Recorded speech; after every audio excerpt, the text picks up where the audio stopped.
Most people spend their whole lives running from their dark side. Eli spent his entire life being chased by it. Not literally. He didn't believe in monsters hiding under beds, but he believed in invisible shadows, flaws, fears, memories he couldn't quite shake. And his shadow had a habit of showing up precisely when he needed it gone. It whispered when he wanted silence. It argued when he needed clarity. It sabotaged him when he tried to grow. At least, that's what he thought. Until the night the shadow spoke back. It happened during a school trip to an old museum built on a hill, one of those strange buildings where every hallway feels like a riddle and every door feels like it shouldn't be opened. Eli didn't mean to wander off from the group. He just followed a sign that read, "The Room of Mirrors. Face what you fear." The door clicked shut behind him. He sighed. Classic horror movie mistake. But instead of a creepy carnival room, the space was quiet, warm, and dim. Mirrors lined every wall, tall, silver, and perfectly still. At first, the reflections looked normal. Just Eli standing there. Messy hair, tired eyes, backpack half unzipped. But as he stepped closer, something was wrong. His reflection stepped back. Eli froze. The reflection tilted its head, not in confusion, but curiosity, like it had been waiting for him. Its eyes were the same color as his, but darker. Its posture the same, but sharper. Its presence the same, but heavier. Eli's pulse quickened. "This is impossible," he whispered. The reflection smiled. And then it spoke. "Calm down," it said, lifting a hand. "You look like you've seen a ghost." "You're me," Eli said. "Not exactly." The shadow shrugged. "I'm the part you keep trying to get rid of." Eli frowned. "I don't understand." "Yes, you do." The reflection stepped forward. "I'm your anger, your insecurity, your envy, your stubbornness, your fear. I'm every feeling you think you shouldn't have." Eli backed up until he hit a mirror behind him. The reflection didn't move. "You're like a dark version of me?" "Dark doesn't mean dangerous," it said. "It means hidden." Eli didn't know what to say. The shadow continued. "You think you're supposed to be perfect. Kind all the time. Calm all the time. Confident all the time. But humans aren't built like that. You push pieces of yourself into corners and expect them to disappear." Eli looked at the ground. "Do you want to know what happens to parts of yourself you refuse to accept?" the shadow asked. Eli hesitated, then nodded. "They don't leave," it said. "They fight you." The shadow lifted its hand, and suddenly the room transformed. The mirrors vanished. Eli stood in a memory he didn't expect to see. He was at school, 2 years younger, standing at his locker. A group of kids laughed behind him, loud and sharp. "Why are we here?" Eli whispered. "This is where your anger was born," the shadow said. "You didn't speak up. You swallowed the moment. You told yourself to be nice. And because you didn't use your voice, your anger learned to shout inside you. The memory dissolved like dust. A new one formed. Eli sitting at home, scrolling on his phone, comparing himself to people who looked more accomplished, more social, more perfect. "That," the shadow said, "is where your envy began. Not because you're selfish, but because you felt behind. You still do." Another scene, Eli lying awake at night. This is the birthplace of your fear. You think fear makes you weak. But fear is just a warning light. It's trying to tell you something. The scenes faded. The mirrors returned. Eli sank to the floor. "Why are you showing me all this?"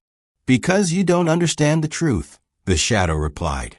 "You think your dark qualities are your enemy, but they're actually trying to help you." The shadow knelt in front of him. "Eli," it said, "listen carefully. Your anger is not here to destroy you. It's here to protect your boundaries. Your fear isn't here to trap you. It's here to prepare you. Your envy doesn't mean you're broken. It means you have desires you haven't honored. Your stubbornness isn't bad. It's persistence in disguise. You keep trying to be light while pretending you don't have shadows. Eli looked up. So what do I do? The shadow smiled. For the first time in your life, stop outrunning me. It offered a hand. Eli hesitated. Are you going to hurt me? He asked. No, the shadow said. I'm going to complete you. The moment Eli touched the shadow's hand, the mirrors rippled like water. The reflection stepped forward and merged with him, not violently, but gently, like two puzzle pieces finding their shape.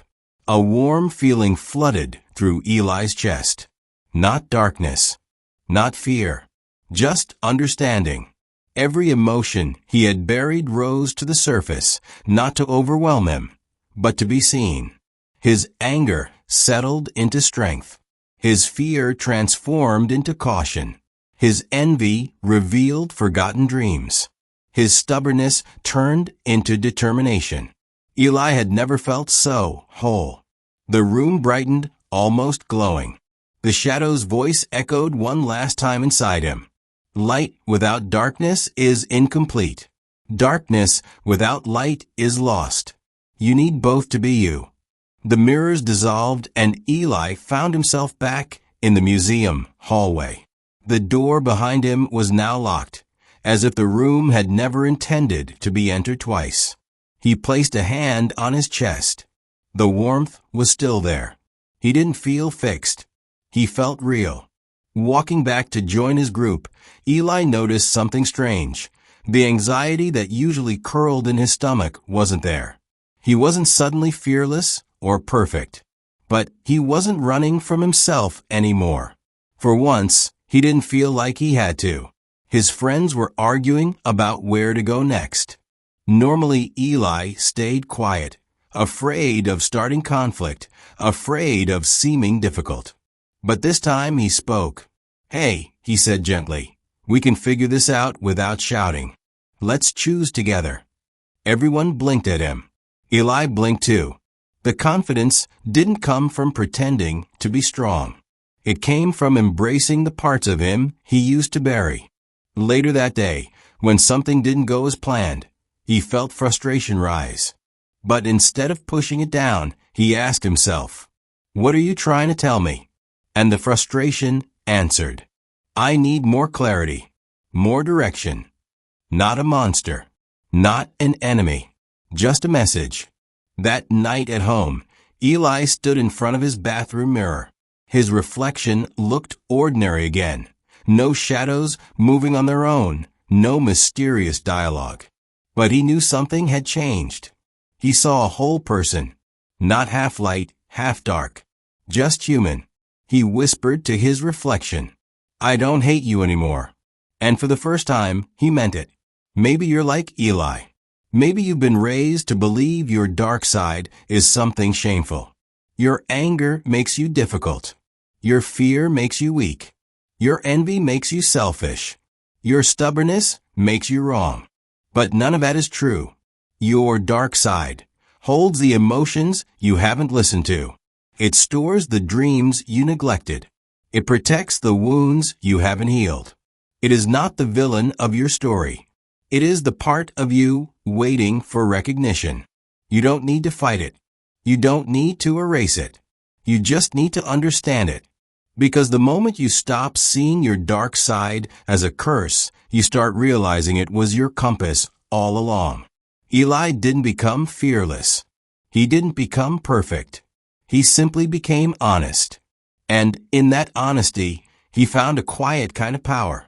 When you embrace your dark side, you stop living afraid of yourself.